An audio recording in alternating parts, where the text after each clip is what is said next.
Come on in, come on in.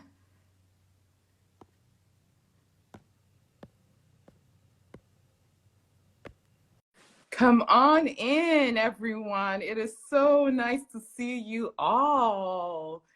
Come and join the chat. Hello. Hello. Thanks, Anna. How are Hey. you? How are I'm you? doing well. How are you? I am good. That's That's wonderful. That's wonderful. I'm so glad you could join us. Come on in, people. We have a very hot topic today. This is Leading Ladies First Instagram Live of 2022. Yeah, Woohoo! And it happens to be in a very special month, the month of February, Black History Month, and the month of love. So this is There you perfect. go. We are There having you the go. discussion at our perfect time. I am so Yeah. happy that you are here with me. For those of you who don't know me, my name is Senna, and I will be your host tonight. Now, before I introduce our very special guest that we have with us today, I would like to just take a minute and tell you about Leading Ladies Canada. So we were founded in 2019, and we are located in the nation's capital of Canada, Ottawa, Ontario. Although we have been known to be the coldest capital in the world, but that's okay, because we're gonna spice some things up today. We're gonna warm things up with our very hot topic, so it's all good. Now, the mandate for Leading Ladies Canada is to empower Black women, youth, and children through various activities and initiatives to become successful members in society. So that is part of the reason why we're bringing you this relationship series special, so that we can strengthen our relationships, because we know that when we have stronger families, we have a stronger community, right? So that's great. So for those of you tuning in, thank you for the hearts. Thank you for the hearts. Keep them coming. It's going on with our theme. Thank you so much. If you haven't done so already, please like our page, follow us. We're on all the social media platforms. We're on Facebook, Instagram, subscribe to our YouTube channels. Share this video. Please share it for your friends, your loved ones, even your exes, so they can also be blessed. Okay, so just share the video. I like that. Share the video. Now, we have with us today a very special guest. We have Mrs. Colleen Blake Miller, who is a registered psychotherapist. Colleen has a very successful business in Toronto where she offers marriage counseling. She also offers services online. So if you're not in Toronto, don't worry. If you need help in any relationship, just hit her up. Follow her page. You know, she'll be more than happy to help you. She is so lovely. Colleen, we welcome you today. You are looking beautiful as usual, girl. I was looking at thank you. I was looking at some of your reels earlier on, and I was like, this girl's got style. Way to represent. Keep it coming. Keep it Reels coming. are just, reels are, I'm definitely having lots of fun with reels these days. Wow. Yeah, Wow. absolutely. So That's nice to be here. Thanks for yes. having me. We're happy to have you here. So let's get started, because I am so excited and we have a lot to talk about. Yes, So we all know that in the last 2 years, I mean, pretty much everything has changed, right? Yes. Families have been forced to quarantine and spend some extra time together, which I guess can be a good thing. I know my family certainly enjoyed it. I was home more, cooking more, baking more, which is not always good because then you're eating more, right? So that's not good, but the kids certainly enjoyed it, right? But for some families, it may have been a little bit stressful, especially in relation to couples that, you know, were having a little bit of challenges, right? A survey conducted by market research firm Finder Canada, which I believe was published in March 2021, found that 15% of Canadian couples had experienced a breakup since the pandemic, which has led to separation and even divorce. My question to you, Colleen, is as a psychotherapist and as an expert in marriage counseling, why do you think that couples are falling out of love or are breaking up? And what are some of the biggest causes of this? Such a great question, Sana. You know, I said it earlier, you know, back when the pandemic was fresh and we thought maybe a couple of weeks, maybe a few months, there was a lot of unrest. People were talking about conflicts in homes and within, partnerships. And to me, I believe that it's not that the pandemic somehow caused Mm-hmm. problems to arise. It's that, as you said, being in close proximity, not having your typical outlets Mm-hmm. that you would go to distract yourself away from issues, they were Mm-hmm. gone. And you were just at home facing the reality of issues in your relationship, issues in your marriage. And Mm-hmm. so without the proper skills, Mm-hmm. without the resources, folks Mm-hmm. were really struggling. I don't think there's anything new under the sun. It's just that um, like, I think it's just the distractions and the things that people often would do. Instead of facing the issues, they Mm-hmm. didn't have access to them. And so it resulted in a lot of conflict, and sadly many separations, and some marriages came to an end. It's unfortunate, but hopefully there's a lesson that we can learn from this, right? Hopefully Mm-hmm. there's a lesson that we can learn from that, and that is to address our challenges, address our struggles, Yes. address the baggage Yes. that we all bring into relationships. Yes, I really like that. I really like that. We have to, address the challenges. There's no more you running away, because like before that, couples would get up, hi, bye bye, see you later, run off to their lives, come back home, it's too late, love you, good night, go to bed. So, a lot of things were being dug under the rug, and, Right. and talking about things. So I really like that point. Thank you. Now, what if there were some crisis or stresses that, added to the situation?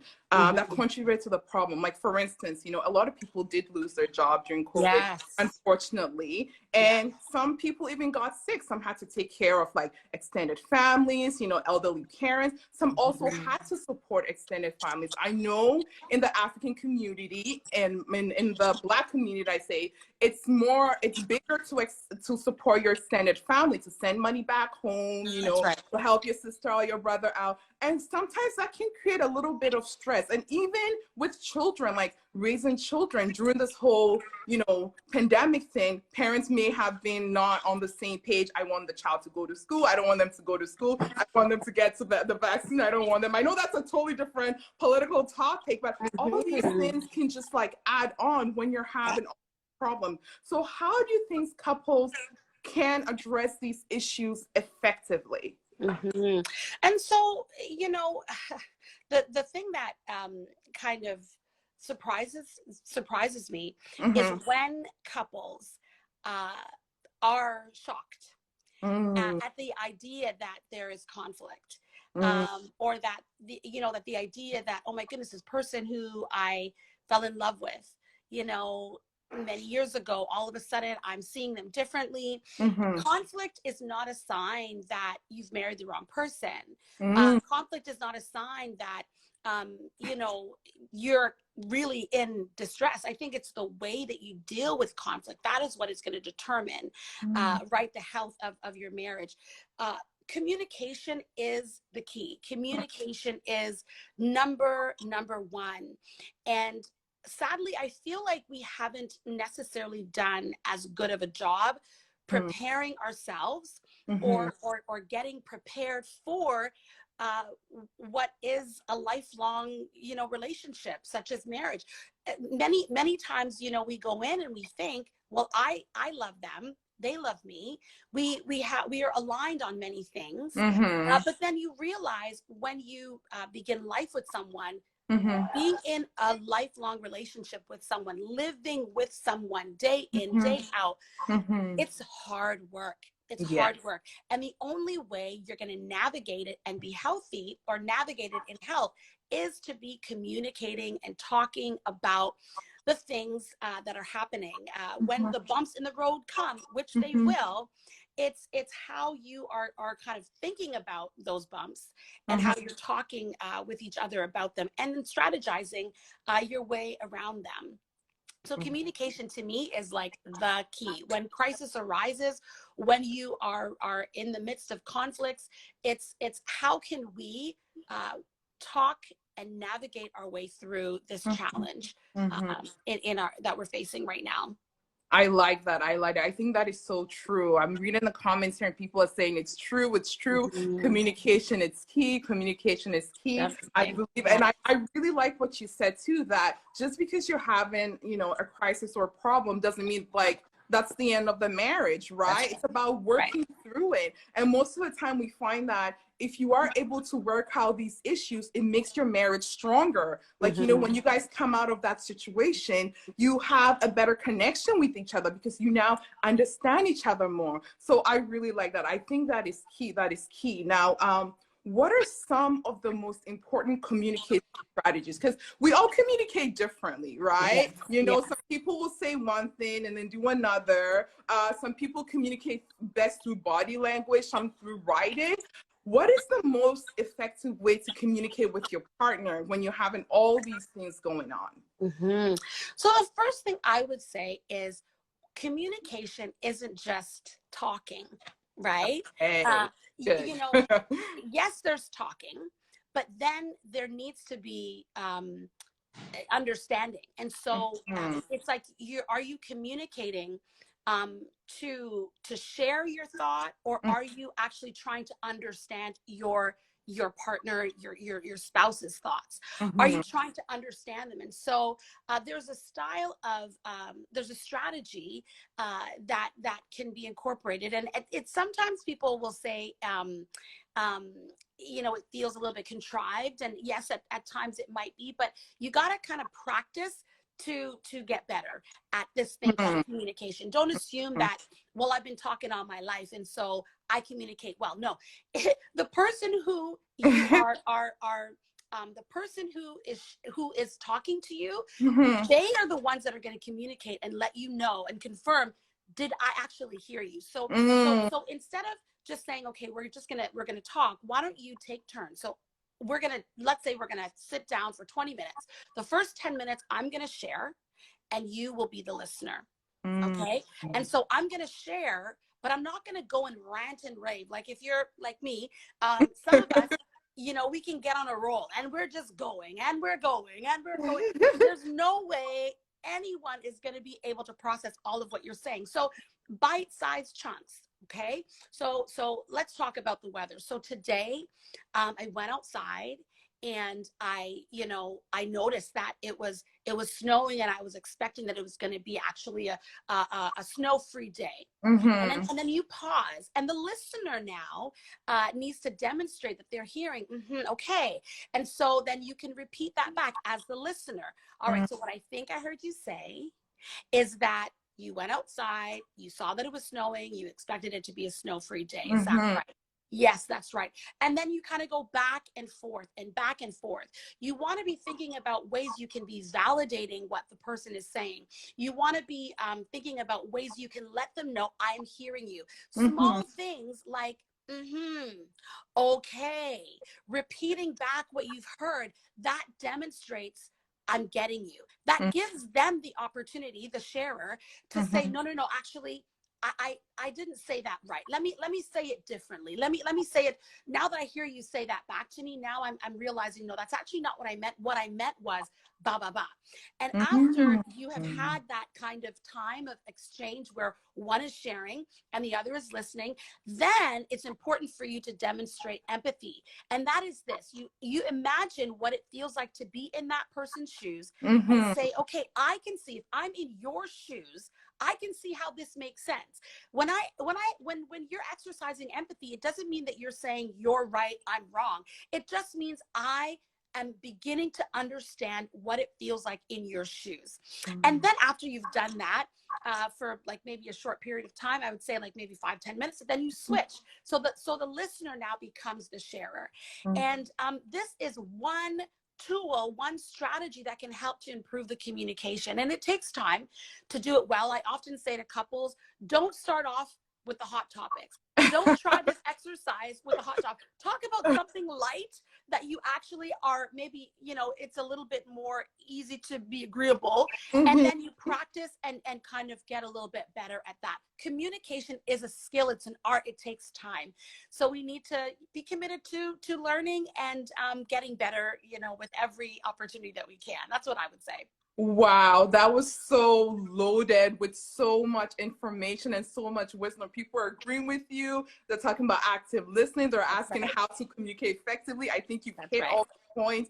I love your point about communication is not just talking, because that's what people say, like talk, just speak. Well, if I'm speaking and what I'm saying is not making any sense, how would you understand what my point is? And I also love the fact that you said don't start with a hot topic, because usually when we're mad at our spouses, we're just like fuming and we're ready to just blot everything out. Like we don't think about you all in there.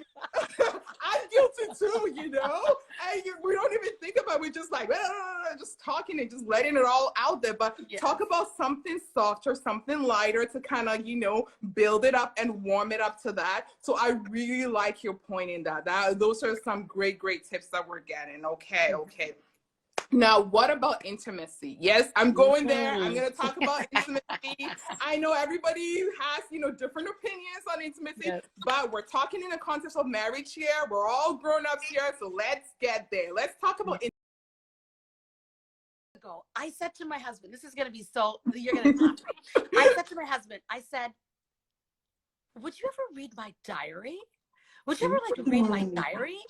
And he was like, no, why would I do that? No. And you know what? A part of me was like, oh, I kind of wish he had said yes, because that would have communicated to me like, that's how much you want to know me. You want to get into my head. You want to know my thoughts. It's a bit twisted, but the point is we crave that. We want, when I know that you are interested in me and you want to know me, that makes me feel really special. And in marriage, sometimes after we've, been together for a few years, throw some kids in there, oh Lord, the responsibilities of life kind of fills in a lot of the space. And we have to be really intentional about creating intimacy, asking questions like, what do you think would help to improve our relationship? What do you think would help to draw us a little bit closer? Asking silly questions, that silly question that I said, it's silly, but it's kind of like, I want to know you. Are you that kind of person? I want to share parts about me that I would not share with any other person. Those are really important pieces to creating intimacy. Talking about the things that sit between the two of you, that are plunked between the two of you. The things that create tension, that's important to do if you're trying to create intimacy, because it's like, how are you going to act like everything is okay and try to get physical when there's like a big elephant sitting between the two of us? So those are some of my thoughts around intimacy and how we can begin to cultivate more of that in marriage. It's kind of like sitting there. This might sound it's not really graphic. It's like undressing yourself in front of your spouse, but not just physically. Emotionally, spiritually, mentally, like revealing yourself to them. Wow. That is like so loaded with so much wisdom. I love the part that you said, open yourself up, get to know each other, because we think that the minute you married, it's like you said, I do, and that's it. We're done. No, but it's a process. We all come in different layers, and we also change as we're growing, as the children come, things change. So you have to put in that effort, to make it work. And I must say, girl, you are so bold, because I don't know if I can ever ask my husband, do you want to read my diary? Listen to me. I am naturally a very open person. Okay. That's just a part of my personality. So I'll put that out there. I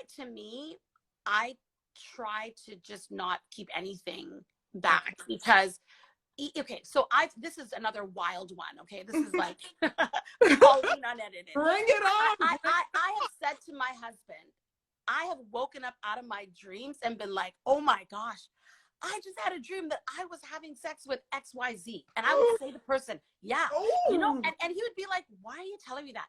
And the reason why I'm telling him that is because I want it to be out of my head and into the open. I want you to understand and know, like, what is going on with me. I mean, there's no threat or anything like that. Yeah. It was just like, you know, we have wild thoughts. Yeah. We have wild dreams sometimes. Yeah. And the idea is, if I, like, who in the world am I going to share that with? Right? Who am I going to share that with? You know, so to me, it's getting to a place where it feels safe enough that you can just open yourself up to your spouse and have like these wild conversations. It does something to the bond. It really does. Yes. Yeah. That's great. That's great. I hope next year in 2023, I'll ask my husband, and I'll probably hide the diary while I ask, do you want to read it? If he says yes, I'm like, oh, sorry, it's gone. But I'll try. But no, that's a great point. That's a great point. That is a great point. My goodness. Okay. So when should like couples seek help? Like, you know, we're talking about intimacy, we're talking about all these things. When should you go for help? And what kind of help should you go for? Should it be spiritual help? I know a lot of people are faith-based people. Should they go to a spiritual leader? Should they go to, you know, a psychotherapist like you, a social worker? Like, what kind of help should you seek for, and when should you look for help? Okay, so signs that you would want to look out for. Okay, so number one, I'll just say this, because I think the title of our talk was like falling in and out of love, right? Yeah. Oh no. So here's the thing. I don't think falling in and out of love is a bad thing. I think that's just a part of the reality of a lifelong partnership. You know, I am not the same. I've been married 15 years. I'm not the same Pauline that I was when I was standing before the altar saying I do. I've changed. And so I would hope that my husband has like matured. His love for me has changed and has matured into a different kind of love. I hope that you know, like that newlywed kind of love has kind of gone out the window, and now there's a seasoned kind of love that is more mature, that understands more fully what it means to say I do. I think that falling out of love is a part of sometimes just you being honest with yourself. Like, we marry these people, and we marry each other, and we're flawed, we're imperfect, we got issues, and there's a lot of things I say about me that it's like I can't even imagine anybody else being with me, because the kind of foolishness that I kind of, you know, sometimes I'm dishing out, it's like, you know, it takes a level of grace. And so I think that it's not unnatural or unusual, I think, for your feelings to change. And so it actually, there's an author, I brought some books beside me here. Author, Gary Chapman. So he's the author of The Love Languages.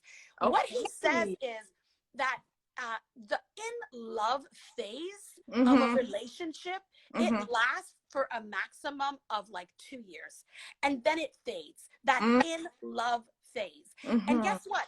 When that has kind of gone, like that wave has come and gone, then you have an opportunity for a new kind of love. Like, you know, the kind of love, I know maybe not everybody on here is faith-based, but I am a woman of faith. And so, you know, the kind of love that God has for you, it's like, I'm here and I am not leaving and I am not going. It doesn't matter what behavior you demonstrate. It doesn't matter what you do. I am here. That provides an opportunity, right? That in love phase actually kind of fading out provides an opportunity to actually foster that kind of unconditional love. And so I think if you're going to be married, like I'm hoping to see like 20 years, 30 years, 40 years, if God, grants me life, 50 years. Yes. We will have seen all kinds of love. Yes. You know, and I think that we need to prepare ourselves. I think I may have forgotten the question. I kind of got off on a bit of a tangent there with that. I'm so sorry. Can you repeat the question? You're giving us so much Oh my information. I goodness. love that. I love that unconditional love. And I'm a faith-based person too. And it's like the love that God has for That's you right. is so unconditional. Why do we always put our partners to these standards and we want them to be perfect? Well, we know that we're not. And it's a work in progress. Yes, people are commenting. I see Angie saying unconditional love. Amen. That's right. Yes. So love. So that's great. Yeah. It was the signs. I remember now. The signs. The signs that you need to be looking out for as far as falling out of love and your marriage kind of being in, you know, in a fragile, you know, place and in a place. So I would say, you know, when trust has been broken, right? So maybe that is infidelity. Yeah. Maybe it's not infidelity. Maybe it's just like, I feel like I cannot trust you, what you say or what you do. Maybe there's, you know, like there's a lot of like not follow through, like there's a lot of follow through. If trust has been broken, that's a sign. Arguing a lot about nothing. You know, like you're just arguing and in your mind, and I know for anybody who's married, you know what I'm talking about, or in a relationship, you're arguing and in your mind, you're like, I don't even know why we are like this doesn't even make any sense. So when you find yourself stuck in a loop where you're arguing about nothing, that could be a sign that it's time to seek out some support. Not having, you know, those, you know, the chemistry maybe is gone. You want to be paying attention to that. That could be a sign that it's time. Not seeing each other, feeling like you're in, you know, sharing a space with a roommate. Okay, those are some signs. You know, things like jealousy, things like, obviously, if there's things like abuse, you know, violence, you know, when you don't feel safe, those are some of the signs that it's important that you need to begin to reach out for help. So where can you go? So yes, you can go to a professional. Obviously, I'm an advocate for, you know, professional help. So that could be a psychologist, it could be a psychotherapist, it could be a counselor, it could be spiritual counseling. So if you have a well-seasoned pastor that has, you know, a good track record for counseling couples, and that's a great avenue. It could be a mentor. Sometimes having a seasoned couple that are open and willing to open up their lives to you and just hold your hands as you're going along. Yes. Some really great individuals to tap into for support. Yeah. Love that. I love that. Looking for a mentor, not just a professional, looking for a mentor. I just want to go to a question here because we have questions from our audience. There's a question about what's the best way to prepare for unknown changes in love? Well, I think it starts by acknowledging that's the part of being in a relationship with someone. Don't expect that it's going to always remain the way that it is. We're ever changing, ever evolving. And so as you are embracing and as you're adapting and embracing yourself, as you are evolving, as you are changing, I think that's a big thing that will help you prepare for your relationship and the love to evolve and to change as well. Just being honest, acknowledging what's going on. I am a big advocate for journaling and writing things down, reflect, like introspection and reflection, getting honest with yourself about what's going on. Those are some of the ways that you can be preparing yourself, and of course, talking about it. Talking with your spouse, talking with your person to say, hey, I noticed like it feels different, you know. I remember again, maybe it was like in the earlier days, saying to my husband, like, you know what, I miss the thrill of the chase, like when we were dating, and we were like, there was this kind of like, ooh, is this gonna work out, is this gonna be like that kind of excitement. When we're married, that's over, it's done. You know how this story ends. It's done. Okay. And so you know, these feelings come up, they're not unnatural. Talk about it. Talk about like, how can we spice things up? How can we kind of, you know, foster some more adventure and some more excitement into our marriage? You want to like put the things on the table, and don't just allow them to live in your head, because overthinking doesn't really help. It never helps. Yeah. Wow, that's good. That's good. There's so much nuggets we're receiving from you. So much information. I wish we could go on, but our time is up. That was so, you know what that means, right, Colleen? You have to come back. Of We need to course. do our relationship series number 3 because I Of didn't even get through course. my questions. No, Senna, You you know, can still, I mean, if you want, we can still go. Do you want us we to can keep going? still go. Okay, Yeah, let's girl, go. I got my notes, man. I got my notes. I prepared. That's right. Let's just throw it in. Let's keep the love coming. And you Yeah. did answer a question there about how to spice things up. So that's great. Let's keep the love coming. Okay. So what if one partner has given up in the marriage? Like, you know, and what are the signs? Like you're trying, you're doing everything. Let's connect. Let's talk. Let's communicate all these things. And you're getting, you know, what do you do? Yeah. Well, I think it's important to, again, as I said, be honest with yourself as far as what's happening. I am someone who is going to encourage you to make.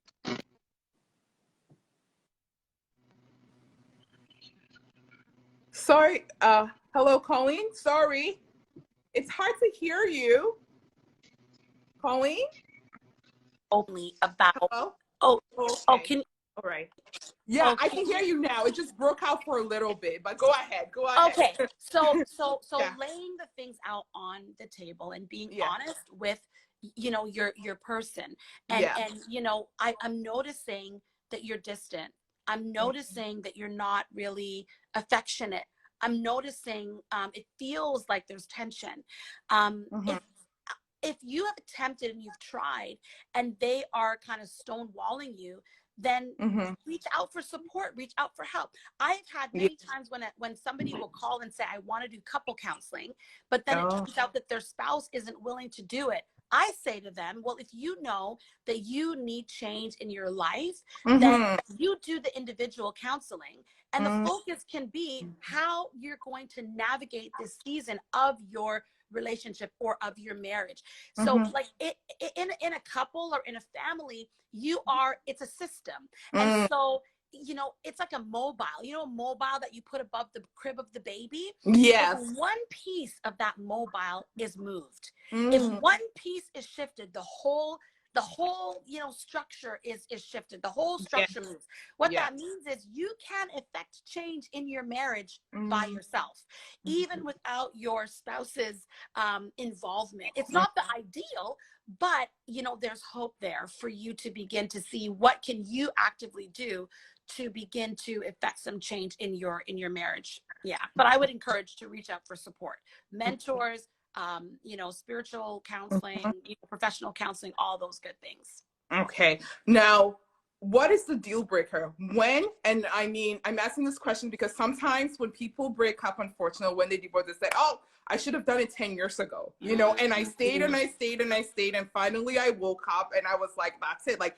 when should you call it quits? When should you say like, okay, this is no longer working. We've tried everything. I need to walk away. When should you do that? So I could never answer that question for someone. Okay. I could never answer that question. And no, but here's the thing, like, let's all take on that that mindset. How can you tell somebody what their deal breaker is? You know, if I say to you, you should leave your person. Okay? I walk away, I live my life and I live the consequences of my choices. You are going to live out the consequences of your choices. And so you need to really get to know for yourself. I would encourage folks to make change immediately when there is a safety issue, when there's abuse, when there's violence, when there is this, you know, this ongoing, you know, let's say there's infidelity and it's a continual kind of a thing, you know, make some changes. Meaning maybe you need to, you know, put some boundaries around, you know, your marriage or the relationship. But as far as a deal breaker, you've got to really seek that out for yourself and figure out what those are. I'll tell you what, when I went into marriage, I had like 3 deal breakers, right? But I've been married 15 years. Some of those have changed. Some of those have changed. Why? Because I'm in it. Yeah.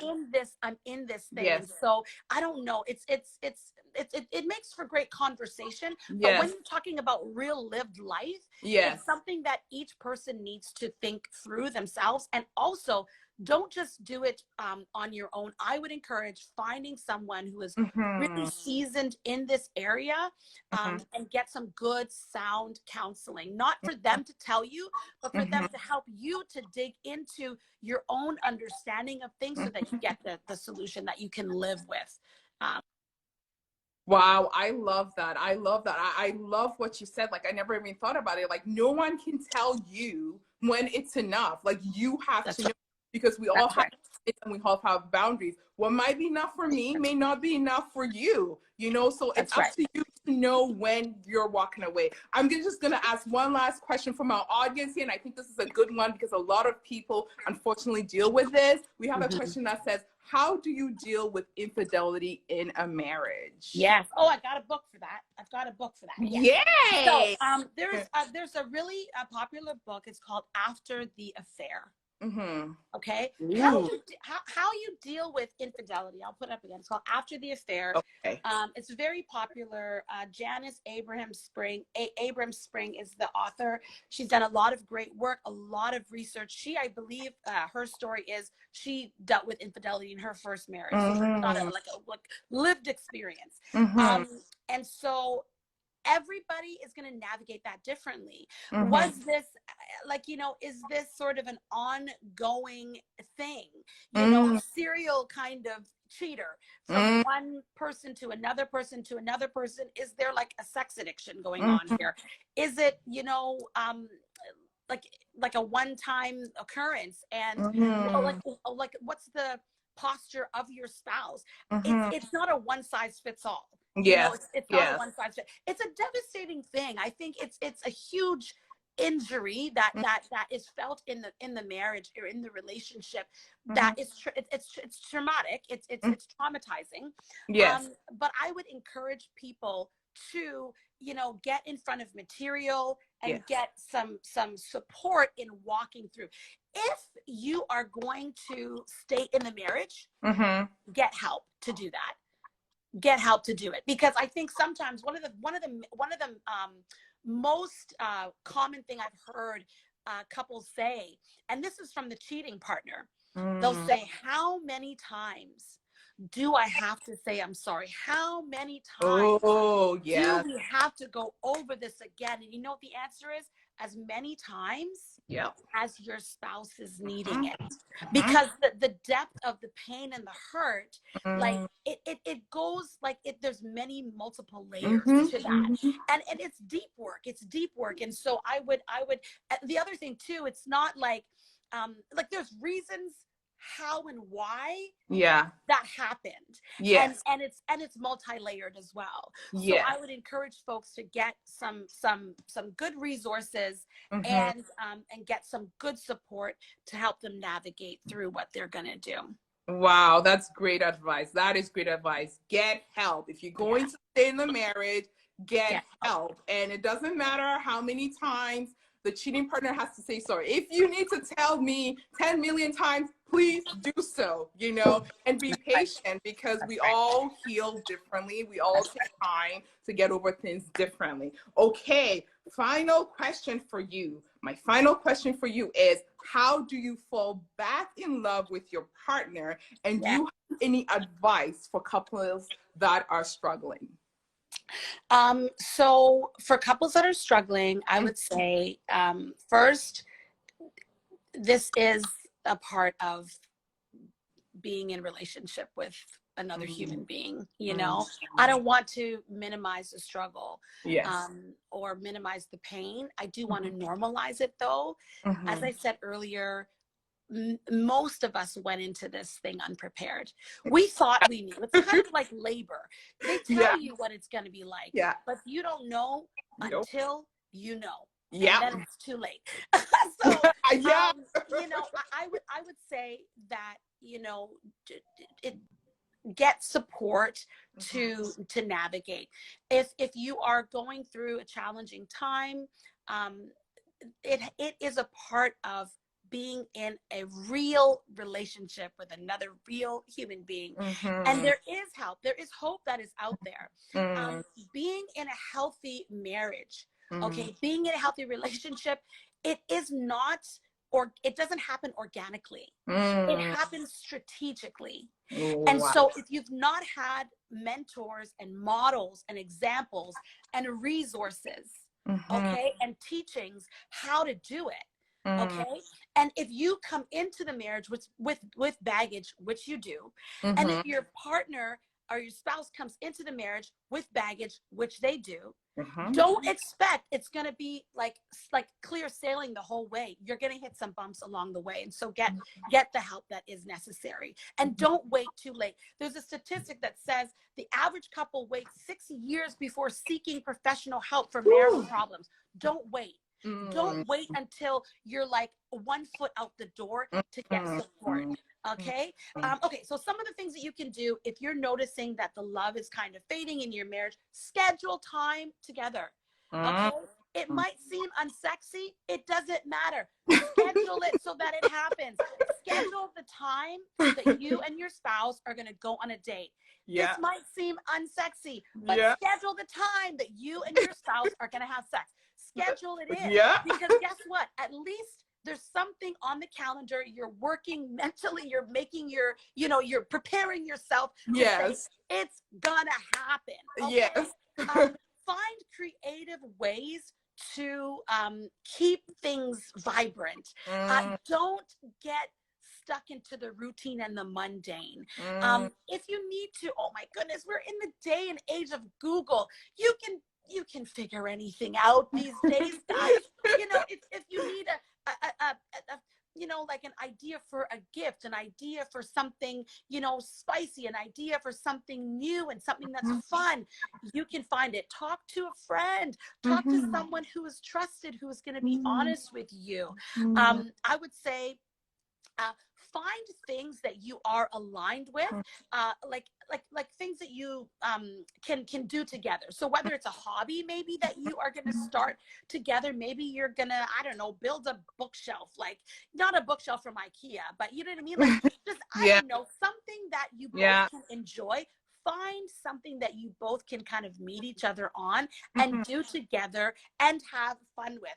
Pay attention to each other. Put the phones down. Put away the distractions. Pay attention to each other. When you're talking, when they're talking to you, say, you know what, maybe make it fun and say, something, every night we have like a blackout zone where we don't like have any distractions, no television, no phones, no devices, and we just look. We sit in front of each other, we look into each other's eyes, okay? And we talk. Okay? So I mean, those are some of the things that we can do. Oh, another good one. Reminisce about the good times. Think about, talk about your love story. Yes. John Gottman, that's another great author. I was trying to look for his book, but I probably loaned it to somebody. He's done an incredible amount of work on marriage enrichment. And he talks about that it's important to retell the love story. It's important to bring your mind back to why you chose to spend your life with this person in the first place, and kind of recreate, allow those emotions to come back to the surface, and just kind of I feel like, just put some fire in the room, So anyhow, those are a couple of things that that we could be doing to help to keep the love alive and reignite the love. But most important thing to remember, love, emotions, they come, they go. It's okay. It doesn't mean it's the end. Love is actually a choice. It's you choosing to say, I choose you. I will act in loving ways towards you, whether I feel it or I don't. I think that as we kind of continue to embrace that kind of mentality, when the feelings are there, it just adds fuel to the fire. But love is a choice. It's more than just an emotion. Wow. Love is a choice. You choose that person and they choose you back, right? I love what you said about schedule the time. I think in today's world, it's so important to do that, because you can say, oh, we're going to go out to dinner maybe next Saturday. And then, oh, it got busy. I have to take Johnny to soccer. I have to take this person to basketball, and just like things just coming. But when you schedule it, it's there. So if someone else asks you, hey, can you help me do this? They can, no, I'm busy. So schedule the time, people. Right. Put the phones away. You know, That's Facebook right. is not going anywhere. That's Instagram's right. not going anywhere. Even though It I ain't. want to watch my live. Just watch the live, and then after you can, put it away. But yeah, Yes. we're not going anywhere. We're here. You can watch it later, no problem. But put the phones away. Connect with each other. Look each other in the eyes. That's why did you right. fall in love with that person? Look at them. right. Speak to them live. And someone even made a comment like, working from home is really beneficial. Yes, that lunch break, like, hello, we have an hour. What can we do? And kids are not home. Come on, That's guys. right. Let's Schedule be that creative. time. You know you can find something to do within that short time. So that's it. Oh my God, this is like so amazing. You've given us so much information, and I believe that this is going to help couples out there. We are having a fantastic time, and I'm so happy, Colleen, that you were able to take the time and come and share with us. To our audience, those of you watching, please check out her page. She's great. She has a lot of advice, she also couples spiritual women, so if you're a woman, a faith-based woman, and you want to join her group, hit her up. Like, she is so full of wisdom. I just can't wait to have you back. Like, you have to come. Senna, you're so sweet. More. you need Thank to you come so much. back, because I feel like there's so much more I want to ask you, but I know you've scheduled your time with your husband, so I'm going to let you go. I'm going to respect that, and I'm going to let you go, okay? Awesome. So nice. So nice to be here. Have a wonderful night, Senna. Thank you. Thank you, everybody, for tuning in. Stay tuned for more. Bye.